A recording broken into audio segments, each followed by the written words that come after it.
You're watching Capital City Sunday. Good morning this week on Capital City Sunday.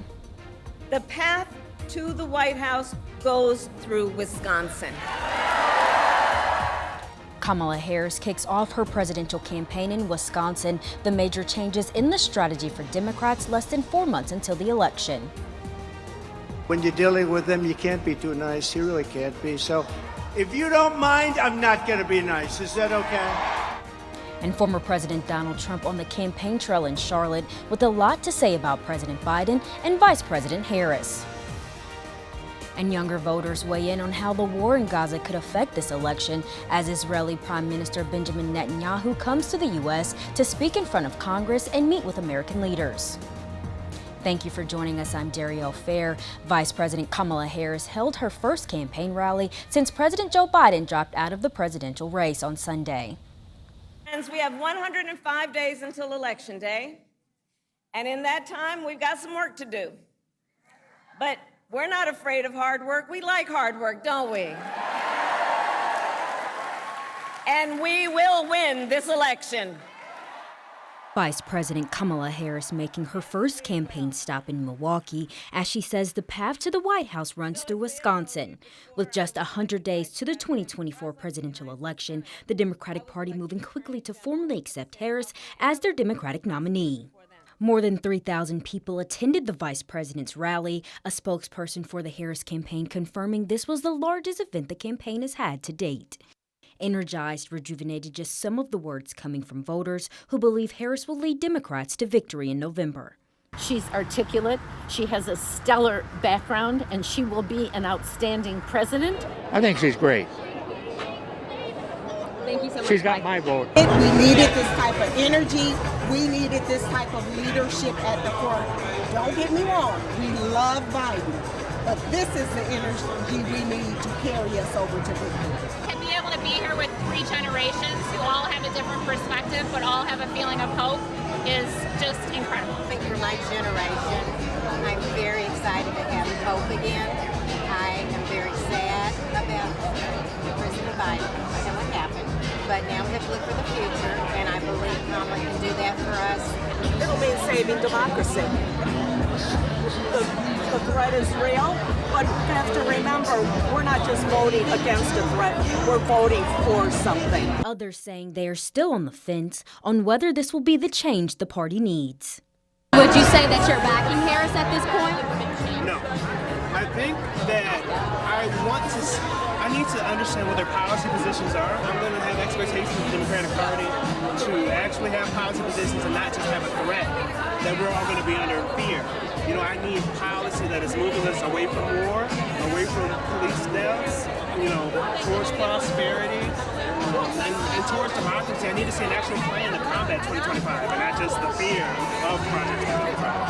Less than 48 hours after becoming the presumptive nominee, Democrats pouring more than $100 million in donations into Harris's presidential bid. The vice president receiving endorsements from top Democratic leadership, all of Wisconsin's Democratic officials already having pledged their support for Harris ahead of her campaign rally. I was elected Attorney General of the state of California, and I was a courtroom prosecutor before then. And in those roles, I took on perpetrators of all kinds.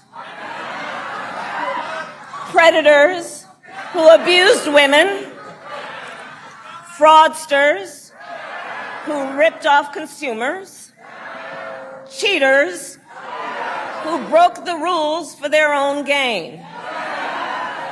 So hear me when I say, I know Donald Trump's type. Vice President Harris in recent weeks leaning more into her background as the Attorney General of California, saying she will prosecute the case against former President Donald Trump. Democratic Wisconsin Attorney General Josh Kaul confident Harris's record shows she's ready. And we talked about this earlier. You said you felt an energy in the room. Can you talk about that? Absolutely. The energy that we are seeing in the last 2 days since Kamala Harris announced she's running for president has been enormous. I think we are going to see really high voter turnout. We're seeing people participate in our democracy. This room was packed today. We've seen groundbreaking grassroots support for the vice president's campaign. That's the kind of momentum we need to have a people-powered victory in November, and that's what I believe is going to happen. And do you think it's enough to carry her over into potentially winning the election in November? I do. I am very optimistic about this race. The contrast between her record of fighting for all Americans and Donald Trump's focus on himself is enormous. And our freedoms are at stake in this election, whether it's reproductive freedom or freedom to vote. The Vice President talked about that here today. I think we're going to hear a lot more from her about that. And that's a message that resonates with people across the state and across the country. People know that our freedoms are at risk because we saw what the Supreme Court did in overturning Roe v. Wade. We saw the loss of access to safe and legal abortion in Wisconsin for 15 months. A leader like Kamala Harris who's going to protect our freedom is what we need in the White House. President Biden addressed the nation Thursday night after announcing he would end his bid for re-election. Biden said passing the torch and endorsing Kamala Harris was, quote, the best way to unite our nation. My fellow Americans, it's been the privilege of my life to serve this nation for over 50 years. Nowhere else on earth could a kid with a stutter, from modest beginnings in Scranton, Pennsylvania, and Claremont, Delaware, one day sit behind the resolute desk in the Oval Office as President of the United States. But here I am. President Biden says he still has work to do with the 6 months left in his term.